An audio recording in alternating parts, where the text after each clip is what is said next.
Intellectual Freedom Podcast. Here we analyze politics, culture, technology, and society at large through the lens of critical thinking and open-mindedness, not demagoguery and partisan hyperbole.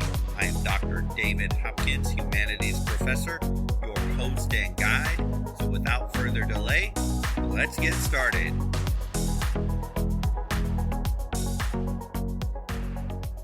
Technology has just evolved dramatically, but the human brain has not fundamentally changed for centuries.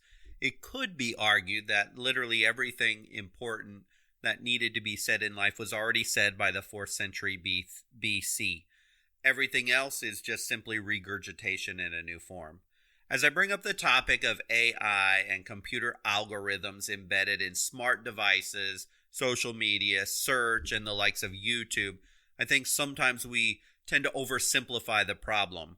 As a humanities professor, I never in my life dreamed, even 10 years ago, this would be a topic of incredible importance in culture.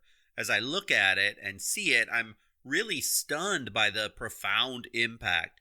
Yet, we all generally are just watching it happen, almost with indifference. Helen Keller said, "Science may have found a cure for most evils, but it has found no remedy for the worst of them all, the apathy of human beings." We all need to objectively evaluate technology, not with hyperbole, conspiracy theory, but look at what it is doing, and how it has become to dominate our lives so profoundly.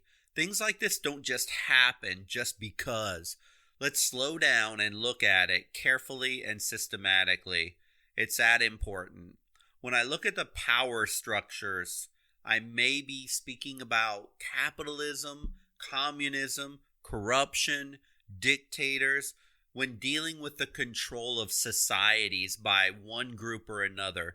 Yet, we may be on the cusp, possibly, of the most influential force in culture and civilization we have ever seen, and it's called technological singularity. The technological singularity, also sometimes just called singularity, is this hypothetical point in time at which technological growth becomes so uncontrollable and irreversible, and it results in unforeseeable changes to human civilization.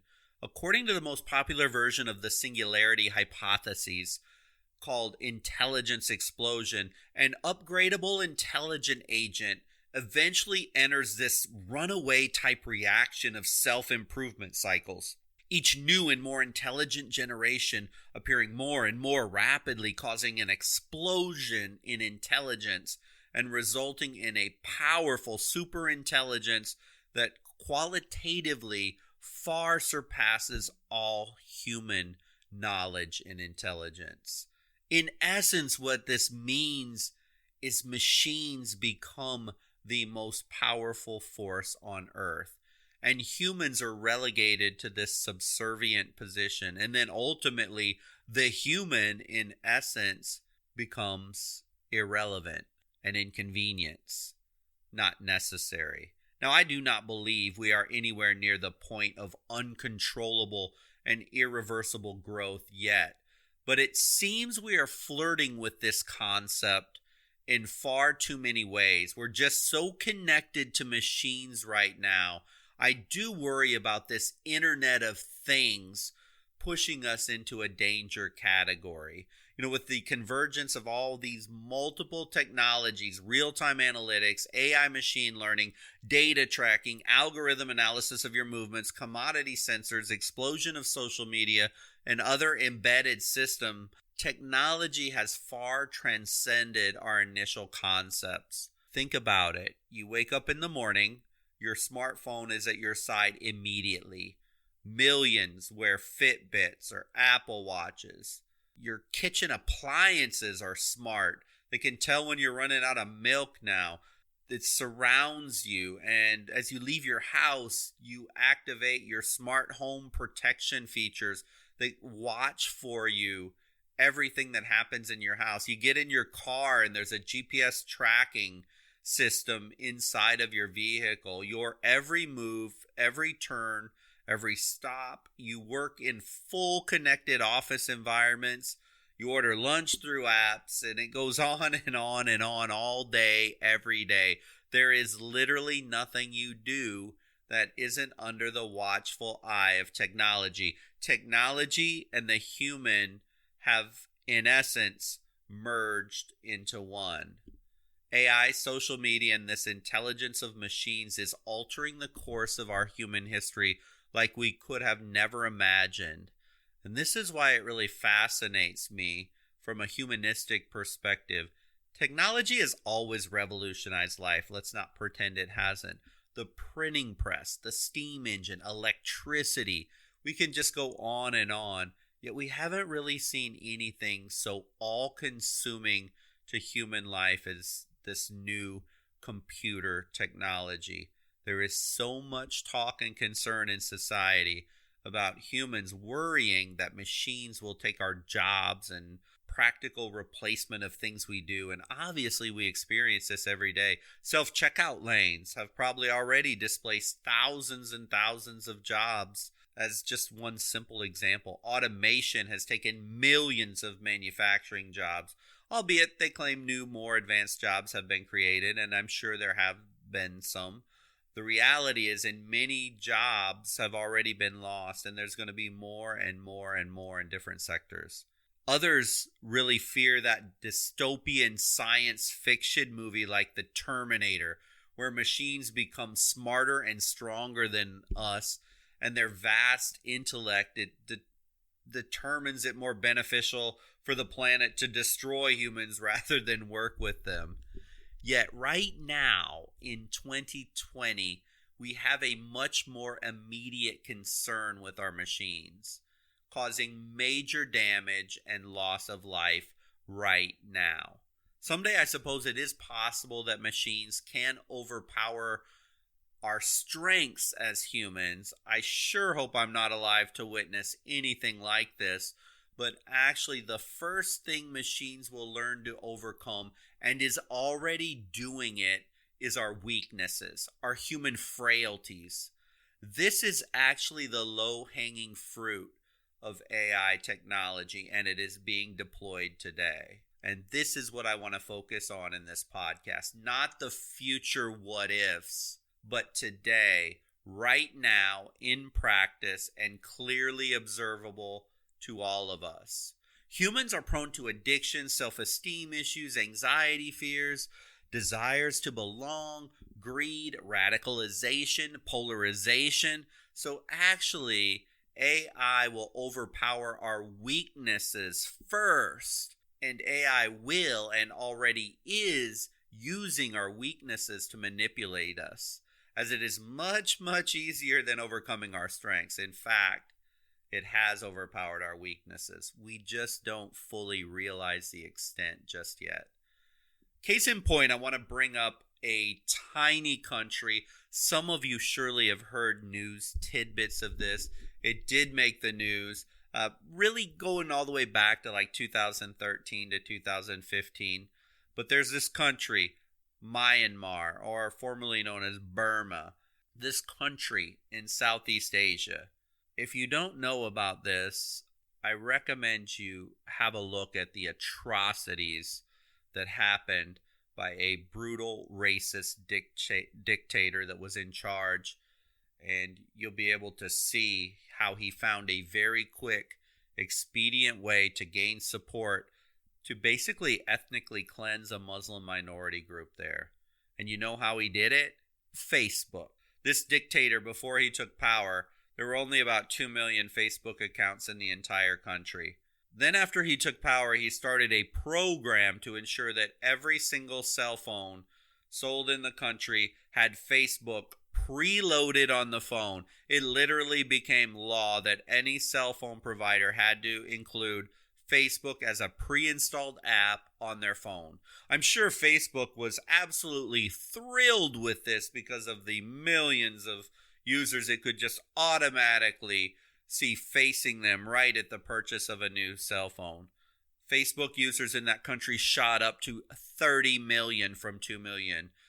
These users had basically very little technological savvy in social media, fake news, manipulation of the media, and the results were absolutely staggering. So as soon as Facebook became just embedded in life, as it happens even in the Western Hemisphere as well, developed countries, well, the government began its manipulation campaign on Facebook, creating fake news, creating viral videos, other impression manipulation tactics. Is almost a Hitler-esque campaign against the Muslim minority, ethnic minority, and the result, thousands murdered and raped, over 730,000 refugees having to flee the country.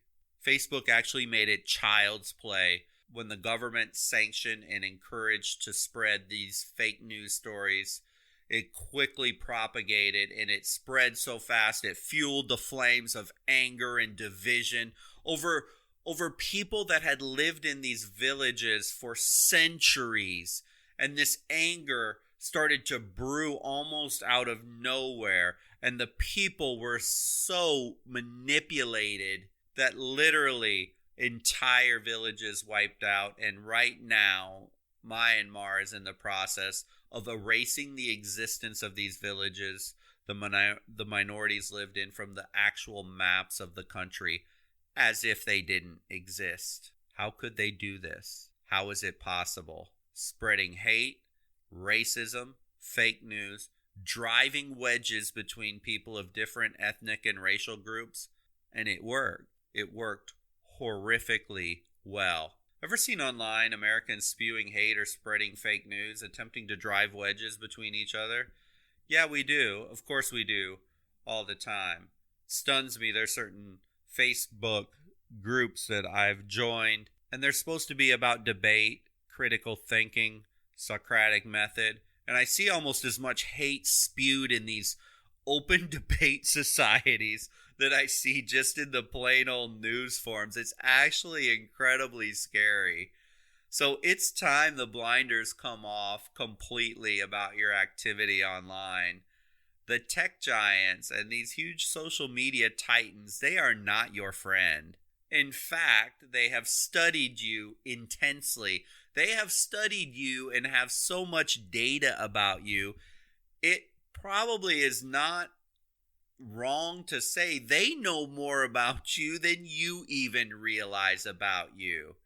No, that can't be, you say. Well, let's get into it. I want to introduce you to the Stanford Behavioral Design Lab. Probably never heard of it unless you work in tech and social media out in Silicon Valley. But it's very well known out there, as the most influential tech superstars really have studied there. And it's led by a professor, Dr. B.J. Fogg. Here he is how they describe themselves on the Stanford University website, and you can go and read this for yourself. This human tech laboratory, quote, creates insight into how computing products, from websites to mobile phone software, can be designed to change what people believe and what they do, to bring about positive change in many domains, including health, business, safety, and education. With such ends in mind, we are creating a body of expertise in the design, theory, and analysis of persuasive technology, an area called captology.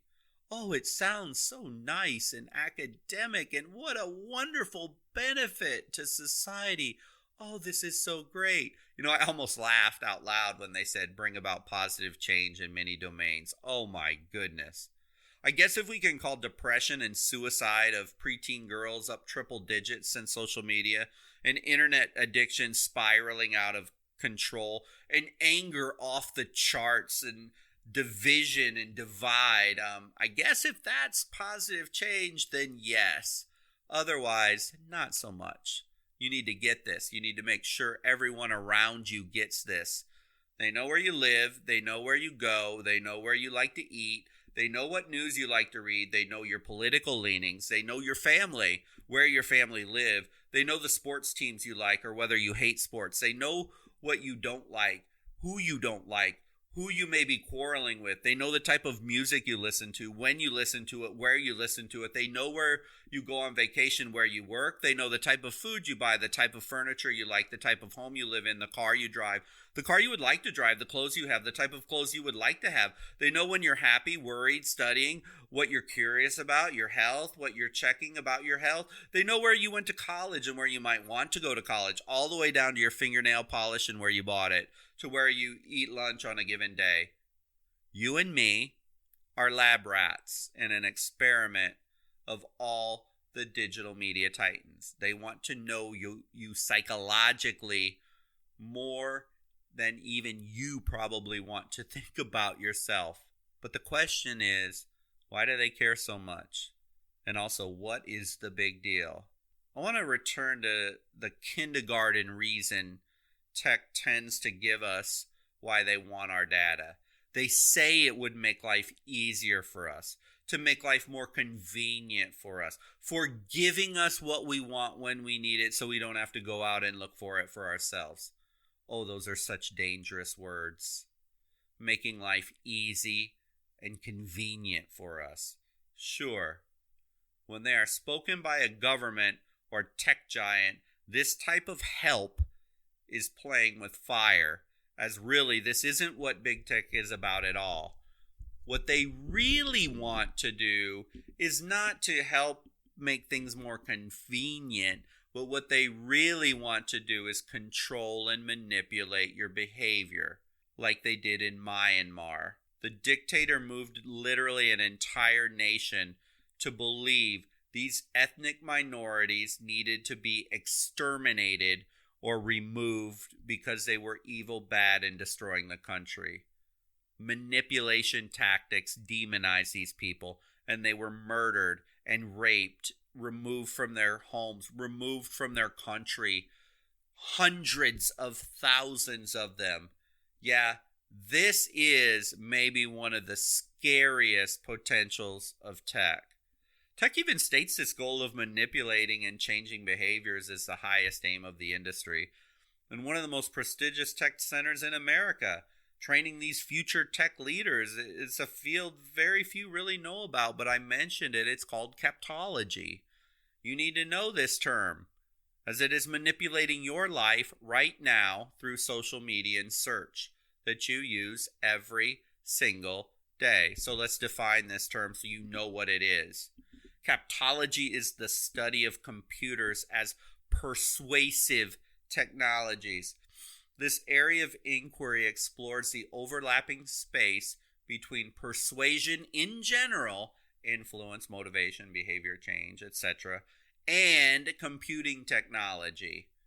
This includes the design, research, and program analysis of interactive computing products, such as, your web, desktop software, specialized devices, smartphones, created for the purpose of changing people's attitudes or behaviors. This is not a convenience thing. They literally are telling you that these tech machines, this AI technology, is not about making things easier for you. It's about changing your attitude and your behavior. There really are three cornerstone psychological theories or human traits that the tech industry can prey on most easily, and they can build, design, deploy technology to use psychology against the human brain. I think it's well worth our time to understand how tech and AI is attempting to manipulate you. Here's the first psychological principle. It's called operant conditioning, and you've probably heard of this. It's a type of associative learning process through which, the strength of behavior is modified by reinforcement or punishment. Tech so far isn't so much honing in on the punishment behaviors as they are honing in on the reinforcing behaviors. And I want to reduce down some basic psychology to a simple level. So my apologies to any psychologists out there who might be listening. But there was this individual, his name was Edward Thorndike, and he lived around in the early 1900s, and he developed this thing called the law of effect, which states that behaviors, when followed by satisfying consequences, they tend to be repeated. And those that produce unpleasant consequences are less likely to be repeated. I mean, it's a no-brainer, right? We all get this. I mean, I would do things that would tend to lead to a positive reinforcement and tend not to do things that lead to a negative reinforcement. That's kind of simple.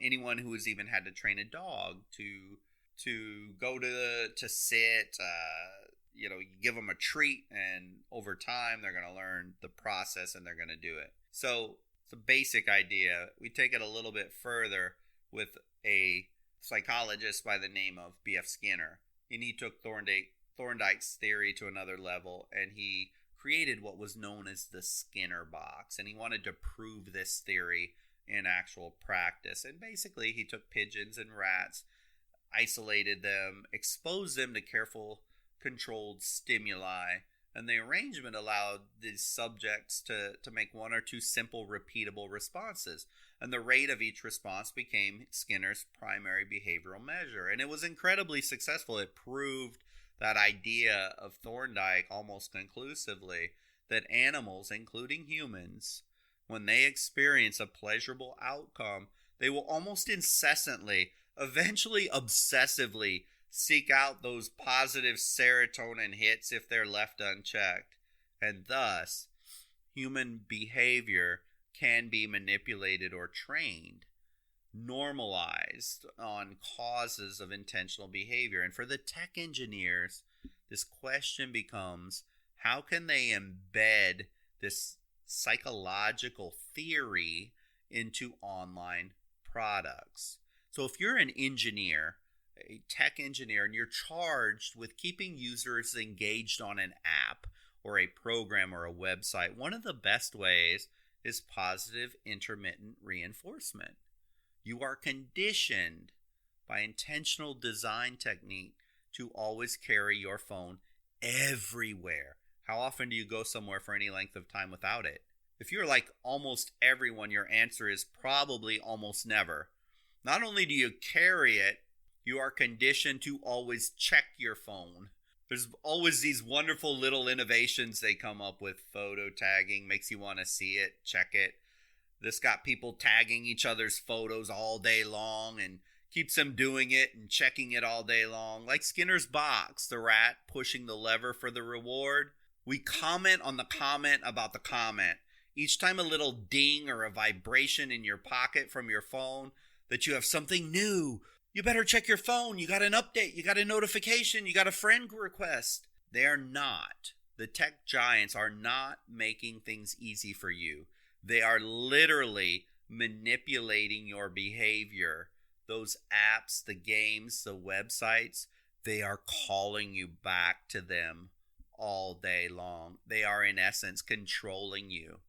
Yet we don't really appreciate this manipulation because it's subtle. But a recent study said we touch, tap, swipe, check our phones 2,617 times a day on average. That is no small number. Now, to me, even as I hear that, that is I can't even fathom that. I truly can't. Now, I am sure there's days on my phone I will tap, touch, swipe, check, hundreds of times. 2,600 just seems an obsession beyond what I can appreciate. But let's even say it's a half of that or a quarter of that, or hey, even 10% of that. 200 times a day seems pretty addictive to have a look at your phone. Ironically, most always say there's just no way I would ever do such a thing. Alcoholics often say the same thing, that they don't drink that much while denying they have a problem. Humans have created a world in which online connection is primary. This is our life now. Our primary means of connection is electronic. I remember the days when cell phones first came out, and for the first times that I realized that even my son didn't want to talk on the phone. Rather, he would rather be text about it. Now it's just commonplace. Almost nobody wants to talk on the phone anymore. Yet even these relationships and how you become connected, the only way it is financed is through this sneaky third person who's paying to manipulate those two people, those fine friends, those notifications, those like buttons. They're all manipulations to keep you engaged and connected to the media. The longer you stay connected, the more you interact, the more data they accumulate, and we really are none the wiser the more you do. The more they learn about you, the more they can sell and they can influence you. Here's something we have to realize online. If the product is free, then you are what is for sale. If they give away a phone, they let you access an app for free. It costs insane amounts of money to employ the technology experts to keep those systems running and to monitor and evaluate and tweak. And so they have a strong vested interest to keep you there. At the core, the very meaning, the very essence of your connections online, if you really look at it, is deceit and deception. They've artificially facilitated this for you. But they facilitated this for you, but for the benefit of the company. Let's be honest. If you go through your friends on Facebook, LinkedIn, Instagram, Twitter, how many of those people would actually be there if you found yourself in a life crisis for you? How many of those people have you actually held a real live conversation with in the last 2 years, 3 years? See, these companies are playing with your emotions to keep you coming back for more and more hits of the drug. Literally, the same way the rat in Skinner's box kept hitting the lever for that endorphin rush, you get a similar rush and reward for each contact, each notification, each friend request, each update. The phone apps, they call you back over and over again. The second psychological thing that tech giants know is you have a very strong urge to belong.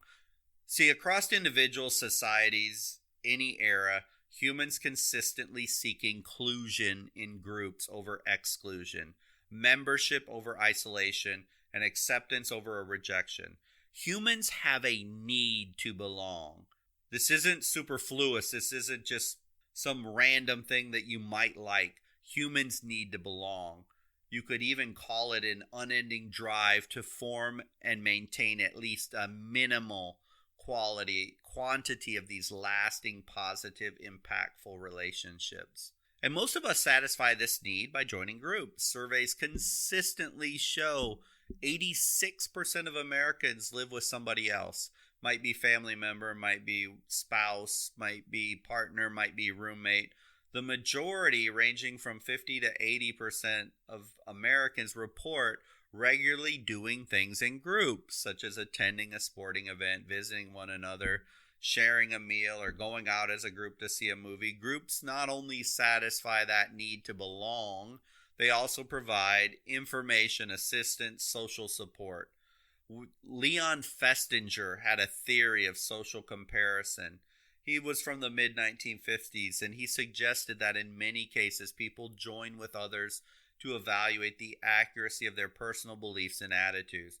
We seek validation and not just inclusion. Sure, I know we get annoyed sometimes when we're around too many people for too long a period of time, or maybe it's just certain people for long periods of time, but the reality is we all, as humans, have this deep desire to be with other people. Social media engineers, when they are designing apps and features, understand fully that we have a biological imperative to connect with people.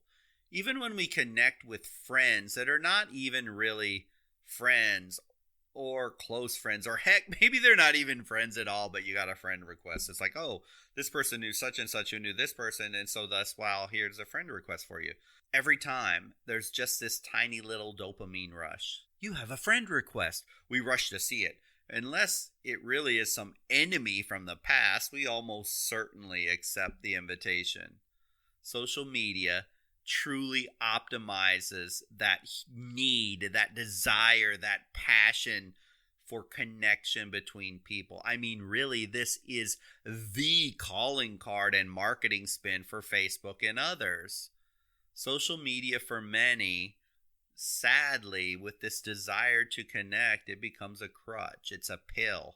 It's that social elixir to make all well when things aren't well. when we're uncomfortable, lonely, afraid, we have this little digital pacifier to protect and soothe us. The problem is this world, it's not actually real. We post and validate us. We post and others validate us. They console us. They praise us. They encourage us. Oh, this just makes us feel so good. If a non-human would look and see a Facebook feed, look at my lunch photo, and then 10 comments. Oh, that looks great. Wonderful. Wish I was there. This would be enough to show the social validation component of social media.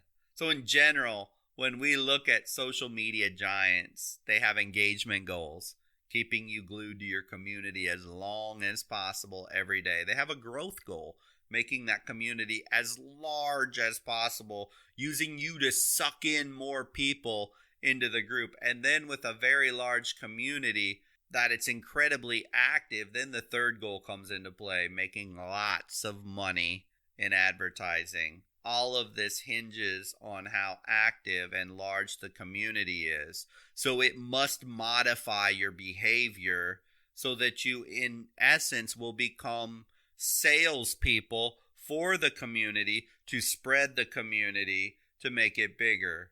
So, of course, the tech engineers want to focus on the psychology of community. The third thing, it's an addiction factor. Humans have this. In the end, at a very dangerous level, social media leads to addiction. This isn't anything that the tech giants would say they wanted to have happen, but let's be real. A business model that is designed to drive a person as much as possible back to the app, whereby they serve them up likes, tags, forwards, friends, requests, hearts, thumbs up, or whatever. And each one of those tiny little notifications reward the person for returning, and a dopamine hit is the result. Is it any wonder some people literally become addicted to social media? There's only two industries that call their customers users: tech companies and illicit drug dealers.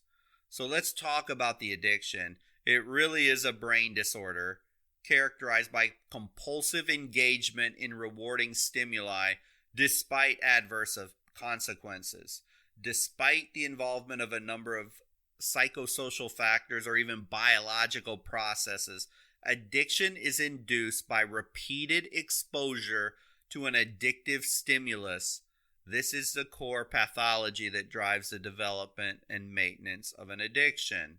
Does that sound at all to you like what social media is about? The bottom line is the tech industry wants to find the best psychological way to manipulate you and then use this to give you dopamine hits. They use your vulnerabilities to maximize the impact. Yeah, certainly someday we may get to a point where AI could become so powerful, this singularity concept where it grows more and more intelligent that it surpasses humans and it becomes able to overcome our strengths. But right now, it's feeding on our weaknesses, our psychological weaknesses as humans, and that's how they are manipulating us.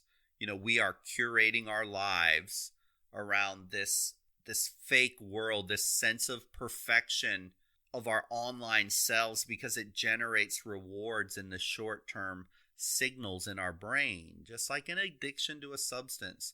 Once we conflate our online persona with value and truth, instead of what it is, it's this fake brutal popularity that can very easily leave you more vacant and empty than before you even started. So to compensate with this, you do it over and over and over again, just like an alcoholic. They need more and more and more alcohol to be satisfied. We know social media is addictive. We've seen a gigantic increase in teen depression, starting ironically around 2011, which ironically is when social media really started to take hold in modern culture. Even more horrifying, suicides are up 70% from this younger demographic from a decade prior. And girls and teenage girls have seen the highest jumps. This Generation Z crowd has been on social media since middle school. They've never known a life basically without social media. They are the most anxious, depressed, sedated with drugs of any prior generation. Is this just a mere coincidence that just out of nowhere, as society becomes more and more affluent, that we have more and more ease in our life than ever, that the younger generations are becoming more anxious, depressed, sedated with Ritalin than any other prior generation? It doesn't make sense. It cannot be just a mere coincidence. And I have a feeling that the science is going to bear this out definitively, fully at some point. Now, you might be saying, come on, you're just overhyping this whole thing. Technology has always changed society. Yet, I want you to consider it may be different this time due to one key distinction. We have moved from this tools-based society. Our technology used to revolve around making tools to make things easier, creating things we can use.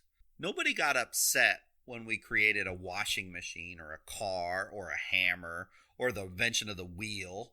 Those tools, though, they just sit around. They're inanimate objects and they wait to be used. But with technology, it's different. See, these smart machines, these algorithms, this artificial intelligence has moved us from a utility, a tool we use, into an addiction, manipulation, surveillance product.